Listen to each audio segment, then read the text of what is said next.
online. I'm teaching Spanish, both, before other languages, so foreign languages, for about 17 years. And now I'm teaching also online. And I see that the demand that we are just working and changing to the online environment, but we haven't just step back and say, what happened before and what is going to happen now. Because I think the thing is not to jump from here to there. Okay, so now everything is online, so just put everything online. I think it's important to think about what is our perspective, what we really believe about teaching and learning. Okay, so this is about, okay, just thinking. Let's see. Let's go to the next one. Okay, what is for the purpose? How can we do that? How can, I don't know. Let's see. I think it was just like two of them simultaneous.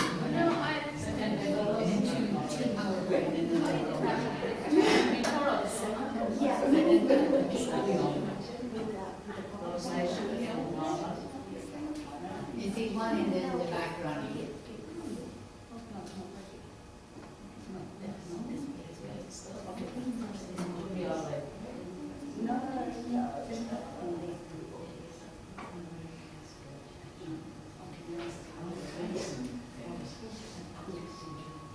Okay, let's see the purpose. I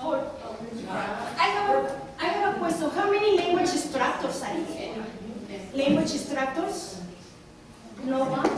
Oh, okay. Okay, well. You're the only one. We're two. We're all like the instructors, basically. Right. Okay, well, just to give them and teachers and educators basic tools. And I say basic because it's really basic. I think I challenge myself to talk about some philosophical view that I'm not an expert. So, but I took it some, so just because the idea is to reflect. And please, as I said at the beginning, apologize me if I'm using topics that maybe deserve more deeply thought. Well, anyway, the second one, be aware of our teaching perspective and philosophy. Determine how we proceed, deal with our preferred teaching methods. And for us, for the language teachers, is the part, okay, how to use learning technologies, is the part that teaching languages as culture. So the purpose to reflect in our perspective, philosophical view, then how we use that in learning technologies, and then how we use the cultural aspect in teaching languages. This is very big. Maybe it's another topic, but I think for us, the language instructor is good to just keep looking at this. Why? Well, I put a couple of reasons. E-learning has diversified opportunities for teaching and learning languages. Well, this is my area. It offers new ways of representing and mediating that inextricable relationship between language and culture. The teaching perspective and philosophical view inspire our activities and give direction to our practice. I think this is the main point. Okay, language instructors set learners' expectations and determine the purpose of the learning activities as well as the methodology. These decisions are embedded in our beliefs. It's not for language instructors, it's for all. So, okay, how? So, the how, well, I propose two points. The first one, getting familiar with the teaching perspective inventory that I'm going to talk about it, and taking the questionnaire. And the second one, reading the philosophical orientations, just to find the philosophy you are most aligned with. Okay, about the philosophical, I did a summary, and I know you might know maybe more than me about this. Okay, so but let's begin with the TPI, Teaching Perspectives Inventory. Is anybody familiar with this? Nobody know what is this? Okay, this was developed by Dr. Pratt and Dr. Collins in the University of British Columbia. They researched for about 10 years in different countries, and they came with this. So they observed that all, even the good teaching, have like specific characteristics. 5. They say 5. And then, okay, I'm gonna tell you right now.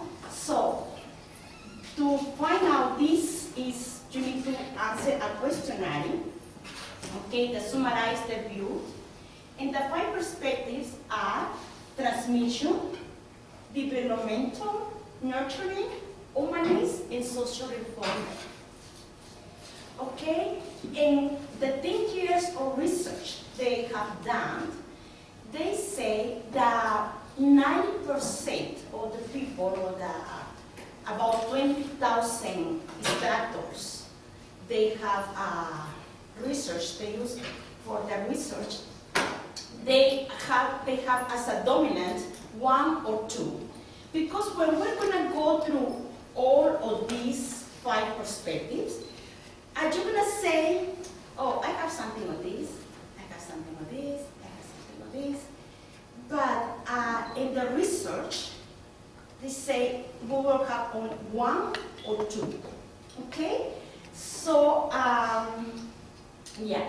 Please, if you can take note of the web page, Teaching Perspective, you can take the questionnaire right there. It's interesting. So I just, because of the time, I summarize, and then I go, first with transmission. For I just put some ideas, please you go to the web and then you will find more. Teachers are enthusiastic about that content and represent accurately and efficiently for learners. Feedbacks for learning is directed at errors and pointed out what can be improved. And teachers spend a lot of time talking. So when they say talking, it means just talking about the content. Everything, the idea here is the content. Okay, I'm teaching, I don't know, let's see, my Spanish class. And then, okay, I think I need to run. No, it's all right. That's all. Okay, so everything is about the content, okay? So that's the transmission. In summary, effective teaching requires a substantial commitment to the content or subject matter. All is about the subject. We're talking about philosophy, the subject, the point. Doesn't matter all the things. It's the subject. The teacher has to be enthusiastic. I know the history, I know what happened, and then they will have to transmit to the students that. Okay, and then we have the apprenticeship. Sorry. Okay, teachers in that point are highly skilled at what they teach. So learning plans usually proceed from simple to complex. As learning progress, teachers offer less directions and give more responsibility. Teachers know how their learners can do their own and what they can do with guidance and direction. The idea here is the person knows. For instance, if I know how to drive well, I can teach. So they think is the most important is how well the person knows the topic. So, and then they, or to summarize, I put a picture. Do you remember the movie? Yes. Yes. One of my favorite movies. Okay, effective teaching is a process in which students into social norms and ways of working. Okay, so The next one is developmental. So the main goal is to help learners develop efficiently complex and sophisticated cognitive structure for comprehending the content. And teachers understand how the learners think and reason about the content. They work hard to adapt the knowledge to each learner's level of understanding and ways of thinking. Or to summarize the idea, effective teaching must be planned and conducted from the learner's point of view. So this is kind of constructivism. Okay. And then the next one they have is nurturing. They use nurturing, okay, as I took 2 points, but you will find more detail in the web. Learners are nurtured by knowing A, they can succeed at learning if they give a good try. Their achievement is a product of their own effort and ability, and their effort to learn will be supported by the teacher and their peers. So the teachers, they try to get a nice environment. Teachers promote challenging but achievable goals. Oh my goodness. Clear expectations and reasonable goals for all learners. And the last one, well, let's summarize this. I'll summarize with a picture, please. Okay, effective teaching assumes the long-term, hard, persistent effort to achieve, my goodness, both from the, not only from the head, also from the heart. So that is the belief that the teacher needs to create an environment that will support the students. They trust, the student trust, they feel attended. The last one is social reform. Okay. And the social reform is teacher awakening students to the values and ideologies that are embedded in text. Social reform has a lot to do with not only with politics, also with religion. So teachers, they think they have like the responsibility because they believe that's the best to tell the students they have to act in a certain way. So the class discussion is focused less on how knowledge has been created and more by whom and for what purposes. And the last point I wrote, teachers are clear and organized in their delivery of content. They work hard to respect and promote the dignity and self-efficacy of the learners. Dr. Pratt and Dr. Collins, they say that the most difficult for them was to identify this because can be the tendency, people, they say, well, this teacher want to watch brain, that's what we say, brain watch brain? Brainwash, okay, thank you, brainwash to the students, but also they can be good. These 5 perspectives don't mean that one is better than other. They can be good distractors and they can be not good distractors. So the idea is just to identify. So I challenge myself, and I'm gonna go fast too. Okay. So well, this is the summary of the social reformer.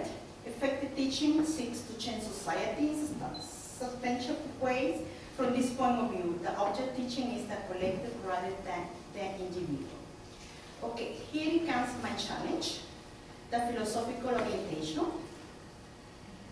So, according to Kanuka, are you familiar with the text of Dr. Kanuka? Yes? Okay. Maybe, yeah. I put in the reference. So she wrote a very interesting paper about the philosophies in practice. Okay, so I took from here some ideas. The philosophies of teaching, or she mentioned the liberal, perennial, progressive, behaviorist, humanist, radical, and analytical. okay, because we're running, yeah. Okay, the libero. Okay, an educated person should be rational, intellectual, wise, and have moral values, spiritual or religious dimension. So the most important here is to develop the intellectual to know. Lecture is efficient when it's followed with a dialogue to ensure that students clarify the real meaning of concepts and build a synthesis. We go back to the historical origins. We have the Greek philosophers, and then we had Hutchins. It's in the 1906, I believe, and well, there are other more. So I just mentioned these two, or this group of two. So about the e-learning, in general, e-learning technologies may be seen as interfering with the aims and objectives. I not fully agree with this because I think right now all is outside, the knowledge is outside, so even the liberal, they're able to download information to use it. So, okay, progressive learning is something that students do for themselves. I don't know, I think because of the time, and I have to give you the 5 minutes for the questions, I'm going to just pass this, and I'm going to show you the last, yes, the last things I did. I did a table. So when I compare, okay, analytical, so I went all this. Okay. The relationship between the teaching perspective and the philosophical orientation, I could suggest it because I read not only Kanuka, I read all, and I studied some philosophy education with my master's. But I think I need more, and I could suggest it because maybe something escaped from the information that I have. I do transmission related with liberal, that can be perennial too, and behaviorist. Apprenticeship with analytical, developmental with progressive. I'm not sure analytical, I'm not sure about this. Nurturing, humanist and progressive, and social reformer, radical. Okay? So you can research a little more, and then you can find yourself exactly what is true orientation. As I told you at the beginning, so Dr. Pratt and Collins, they say, the people don't have many. They say, I have little here, little there, but there is one or two, the dominant, that really lead their practice. Okay. This. Okay. For my conclusion, being aware of our teaching perspective and philosophical orientation provides a basis for how we choose and use e-learning technologies and how we manage the disciplinary language and cultural relationship. Well, the tendency of well intentioned but uninformed technology advocates leads to incongruence and inconsistency between beliefs and actions. I think a lot. Thoughtful practitioners know not only what they do, but what they are to do it. And well, this is also a book from Kanuka. She wrote Ellis and Miriam. Theory well practiced leads to an idealism, and action without philosophical perfection leads to a mindless activism. Well, thank you.